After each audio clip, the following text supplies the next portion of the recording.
2시간 전에 마감한 트레이더가 생생하게 전하는 글로벌 마켓 리뷰 델타1입니다. 지난주에 이어 오늘도 역대급 시장 흐름이 있었습니다. 게다가 제가 금융시장에 들어와서 처음 보는 이 개인이 하루 주식 매수 4조 4,921억. 와우, 와우. 정말 말이 안 나옵니다. 그런 매수세로 장중에 미친 콜옵션 커버링이 나왔고 옵션 만기를 사흘 남기고 양옵션이 시뻘겋게 달아오르다니 이럴 수도 있구나 하면서 참 시장 앞에서 겸손하게 됩니다. 자, 그런데 우리 시장만 변동성이 증가한 것이 아닌 글로벌 시장이 변동성 증가를 함께 보이고 있는 것 같습니다. 어떠한 논리로 설명할 수 있는지 하나씩 살펴보도록 하겠습니다. 먼저 아시아 세션부터 갑니다.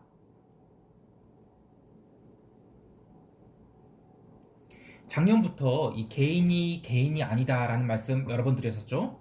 물론 개인이 개인 맞습니다. 그런데 기존이 개인 매매 패턴과 전혀 다른, 오히려 외국인이 매매 패턴과 유사한 장중 추세를 형성하고 또 조직적으로도 또 양적으로 더 거대한 매매를 하는 그런 모습을 보여주는 개인이죠. 요즘에는 그래서 이 개인이 뭐 중국 자금이 아니겠느냐 하는데요. 그건 좀 음모론이라 봅니다. 한국에 그런 자금력 큰 개인들 생각보다 많습니다.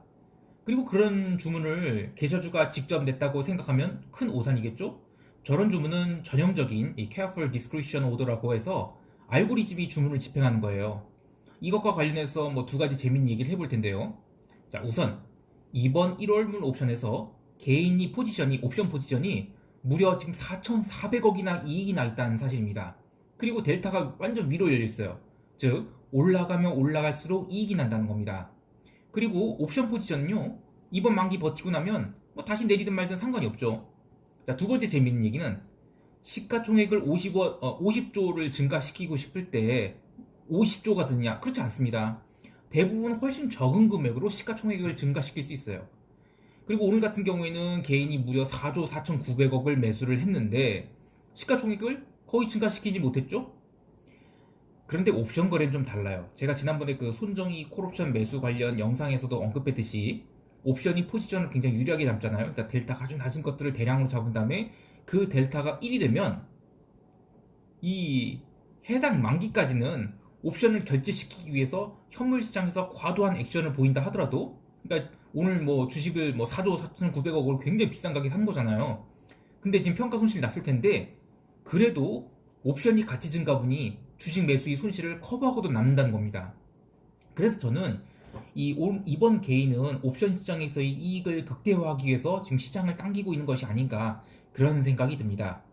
근데 이 모든 걸 보면서 도이치증권 사태가 좀 떠오르는 게 뭘까요?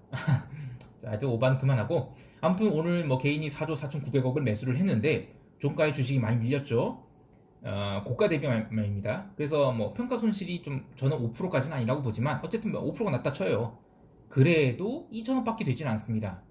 근데 오늘 개인이 옵션 매매 동향 중 재밌는 게 보이죠. 바로 개인이 콜 매도 326억입니다. 자, 위쪽 뚜껑을 슬슬 닫고 있는 겁니다.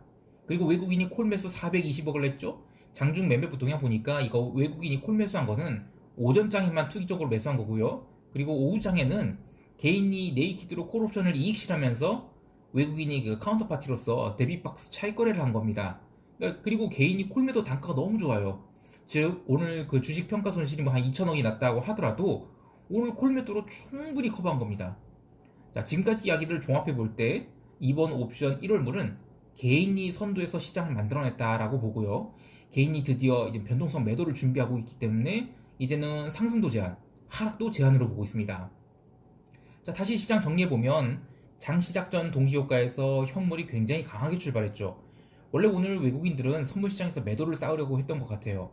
그런데 차익 거래하는 기관들 입장에서는 현물 동시효과가 워낙 강하게 들어오니까 이 동시효과에 현물 매도를 냈고 그 다음에 그게 체결되니까 바로 선물시장에서 커버링을 했죠. 그래서 선물시가는 출발도 강세였지만 바로 급등 나옵니다.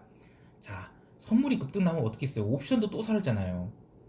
장 시작 바로 하고 나서 이제 외국인은 그냥 자기 생각대로 이제 현 선물을 딱 매도를 쌌는데 5분봉 두 방을 아주 초강력 양봉을 맞아버리니까 외국인이 손절 매도를 하더라고요. 참 살다 살다 제가 외국인이 선물 시장에서 손절을 그렇게 세게 당한 걸 참 보고 말이죠. 아주 가관이었습니다.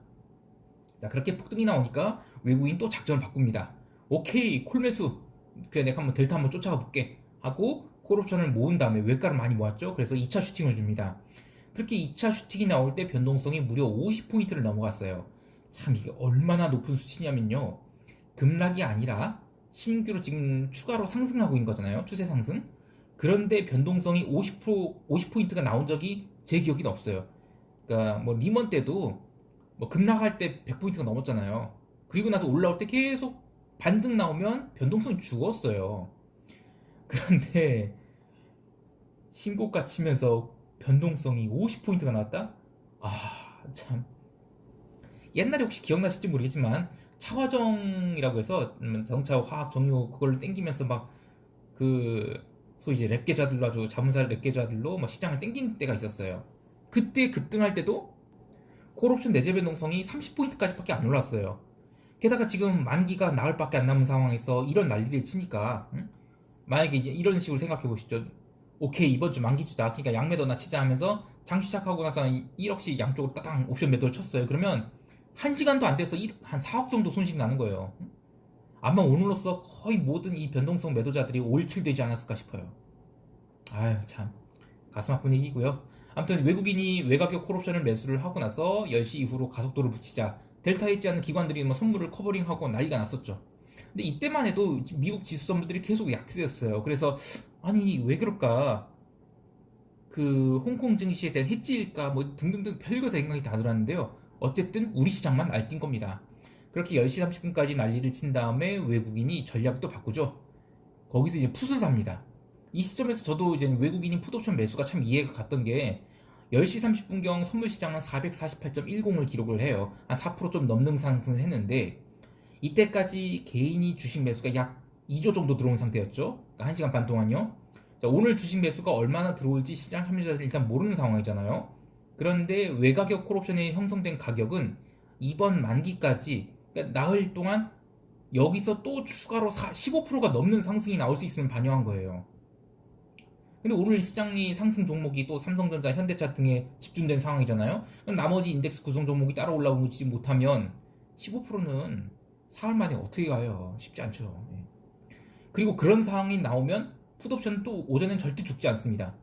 변동성이 뜨니까요. 그래서 저는 외국인이 그 시점에서는 풋옵션을 대량 매수하는 게 변동성 매수의 차원에서도 아주 좋은 선택이었다고 보고 만약에 시장이 꺾이게 되면 델타로도 아주 큰 이익을 기대할 수 있는 그런 전략이었다고 봐서 저는 외국인들이 그래도 오늘 작전 잘 짰다라고 봅니다. 그렇게 외국인이 풋옵션을 매수하면서 복수전을 치렀는데요. 뭐 선물 그 다음에 다시 세게 패버리고 콜옵션도 때리고 풋옵션 아주 피크를 치도록 매수를 했죠. 그러니까 뭐 양옵션이 시뻘겋게 변동성이 살아버립니다. 아 진짜 너무했죠. 이렇게 시장이 난리를 치니까 뭐 선물 시장에 호가 공백, 막 거래 공백 난리도 아니었습니다. 호가가 무슨 뭐 한 틱에 10계약, 20계약밖에 안 걸려 있고 난리도 아니었죠. 아무튼 그런 푸닥거리 이후에 외가격 중심으로 살짝 옵션을 죽이긴 했는데 그래도 지금 외가격 옵션들 너무너무 비싼 상황입니다. 특히 시장이 움직일 때 행사 가격을 몇 칸씩 오르내리기 때문에 만기까지도 사실상 극외가를 제외하고 등가 중심 선호 행사가는 웬만하면 죽지도 않을 것 같아요. 정말 무서운 시장이고 처음 보는 시장입니다. 자, 그러면 이제 대응 전략을 어떻게 해야 될까요? 이제 뭐 기다리던 큰 도치가 나왔으니까 하락일까요? 아유, 제 대답은 아니다입니다. 곧버스 사야할까요? 또 아니다입니다. 그럼 매수? 글쎄요. 일단 오늘 마감한 글로벌 시장 중에서 EM 인덱스는 한 마이너스 1.35% 하락을 했고 또 한국물 ETF인 EWY도 마이너스 0.85 하락을 했기 때문에 오늘 아마 장중 조정은 좀 있을 것 같아요. 근데 여기가 꼭지? 그리고 여기서부터 하락? 그런 거는 정말 없을 것 같습니다. 물론 변동성이라는 게 뭐 있겠죠. 당연히 있겠죠. 그래서 장중에 뭐 1% 넘는 한 뭐 2% 넘는 조정도 나올 수 있을 것 같아요. 근데 그거를 바라보고 뭐 시초가에 품매수하느니 또는 뭐 시초가에 고프스 사느니 그런 거 하지 마세요. 저는 이번 시장 같이 특히 이제 만기가 지금 코앞인 상황에서 이렇게 변동성이 크잖아요. 그러면 그냥 쉬는 게 맞습니다. 이번 물은 저는 이렇게 봐요. 울트라 슈퍼겜이랑 외국인이 시장을 놓고 전쟁을 치르고 있는 겁니다. 고래 싸움에 새우등 터질 필요 없겠죠? 차라리 지금 시장에서 관심이 덜한 어닝 시즌 좀 준비하시기 바라요. 정말 좋은 종목 많거든요. 이런 종목을 좀 이런 변동성에 모아가시면 좋을 것 같습니다. 참 마지막으로 개인이 주식 매수에 누가 카운트 파티가 됐는지를 좀 봐야겠죠. 연기금이 8,200억 주식 매도했고요. 그 다음에 기관이 그 프로그램 매도가 2조 가량 나왔는데 오늘 외국인이 선물 베이시스 세게 누르면서 선물 매도를 쌓았습니다. 그 덕분에 프로그램 매도가 나왔는데 그걸 또 개인이 다 받은 겁니다. 이게 어떤 의미냐면요. 혹자는 이렇게 말하실 거예요. 개인이 오늘 뭐 4조 5천억 가량 주식을 샀는데 지수가 보합은 밀렸으니까 야 이제 개인이 힘 다 떨어진 거냐 이렇게 생각하실 수 있는데요. 전 그렇게 안 보거든요. 개인이 이제 선물을 강하게 사잖아요. 그래서 베이시스를 위로 당겨 놓는다. 그러면 오늘 나온 기관이 대량 프로그램 매도를 반대로 싹 위로 당길 수 있죠. 자, 아직 개인이 시장 장악 능력이 소진된 게 아니다 라고 해석해야 합니다. 정말 무서운 겁니다. 자, 여기까지 하고 유럽 세션 넘어가겠습니다. 오늘 유럽 세션은 뭐 딱히 이슈가 없어서 빨리 다룰 거예요. 다만 이제 옵션 만기주가 이제 유럽 세션에도 있죠. 그래서 뭐 시초가 이후에 선물 매도가 천천히 나왔는데 뭐 못 견디는 투자자들이 미국 장 시작 직전에 손절매를 하면서 장주 마이너스 2%를 기록했습니다. 독일 같은 게. 근데 놀랍게도 딱 거기 찍고 반등을 해요. 그래서 저는 이제 유럽 시장은 옵션 만기로 눌린 정도 이렇게 봐야지 뭐 자체 이슈로 밀렸다 이렇게 보진 않습니다. 또한 오늘 유로화도 밀렸는데요. 이거 뭐 증시의 흐름이랑 관계없다고 봐요. 그냥 달러 과매도에 따른 반발 매수, 달러 매수가 들어오면서 유로가 조정 나왔다. 이렇게 봐야 되고요. 또 뭐 유로화가 추세로 하락할 거냐? 좀 그렇게 안 봐요. 오히려 유럽장에서 또 밀리면 유로화는 단기 매수 좀 해야 되지 않나 싶어요. 그런데 아직 추세는 아니고요. 자, 이렇게 유럽 세션에서 달러가 오르면서 커머디티도 고르게 밀렸습니다. 그 중에서 구리가 좀 하락이 컸어요. 근데 말은 뭐 이런 얘기가 나와요. 뭐 중국에서 다시 코로나가 시작돼서 뭐 구리가 밀린 거 아니냐 이런 루머가 있는데요. 저는 그것보다는 지금 중국 증시가 연초에 약간 그 리밸런싱이 있는 것 같아요. 작년에 구리와 뭐 철광석 같은 산업재들이 워낙 강했기 때문에 조정이 좀 나온 걸로 보고 있고요. 추세 하락 아니라고 봅니다. 마지막으로 오늘 이탈리아 채권이 나름 좀 세게 밀렸어요. 근데 요거는 아직 추세 하락 전환 요건 아니라고 봐요. 저희 그 유럽 시장이 쉬어가는 국면이다. 이렇게만 해석하시면 되겠습니다. 참 유럽은 이런데 우리는 왜 이렇게 강했을까 생각해 보면 아까 얘기한 대로 한국은 지금 거대한 투자 주체가 둘이 서로 전쟁 중입니다. 그래서 그런 거고요. 자, 이제 바로 미국 세션 들어갈게요. 이미 장 시작 전부터 나스닥 선물, 뭐 S&P 선물 모두 1% 넘게 하락을 한 상황이었는데 역시 이것도 그냥 종목 리밸런싱으로 봐요. 그 나스닥 선물은 유럽 초반에도 버텼다가 미국 세션 앞두고 밀렸는데 본장 시작하면서 또 쫙 말아 올렸죠. 그래서 13,000포인트 회복했고요. 근데 또 그 뒤로 밀려가서 결국에는 장 마감에 의미 있는 지지선을 살짝 깨서 마감을 했습니다. 사실 오늘 딱히 경제 지표 없는 상황에서 시장이 좀 패시브한 흐름을 보였는데 변동성 지수가 아시아장부터 시장 증가를 해서 장마감까지 6% 정도 올랐잖아요. 이건 조금 걱정됩니다. 그래도 강력한 숏 아니에요. 예. 나스닥 기준 여기서 더 밀리면 저는 이번 주 내에는 탈출할 기회가 있을 것 같아요. 그래서 저는 더 밀리면 이제는 받아볼 준비를 하고 있습니다. 개별 종목 보면 테슬라가 마이너스 7.82% 하락을 했는데 이 어떻게 된 게 이 테슬라 차트가 살짝 코스피 차트 느낌이 나네요. 그리고 빅테크 제법 하락했죠. 그런데 마이크론이나 AMD 같은 그 필라델피아 반도체 지수 구성 종목들 워낙 강했기 때문에 아이고 죄송합니다. 워낙 강했기 때문에 저는 코스피는 그래도 괜찮을 것 같아요. 금융주들 오늘 좋았고요. 그리고 기름 주식도 뭐 기름 밀리는데 괜찮았습니다. 그 브렌트를 기준으로 좀 생각을 해보시면 되는데 브렌트가 50불을 안 깨면 웬만해서는 전 괜찮다고 봐요. 네. 그리고 마지막으로 이제 1112 그 기억하시는지 모르겠는데 제가 파이자나 이 모더나 같은 이 코로나 백신 주식들 이거 가면 코로나 치료제 테마가 뜰 거라고 얘기했었죠. 근데 오늘 릴리는 11.74% 올랐어요. 이게 코로나 치료제 때문에 오른 게 아니고요. 뭐 자체적으로 갖고 있는 그 알츠하이머 치료제 관련 이슈로 올랐고요. 그래서 저는 코로나 치료제 테마가 형성되면 릴리는 또 한 번 오를 기회가 있을 것 같아요. 자, 이제 시장 총평하겠습니다.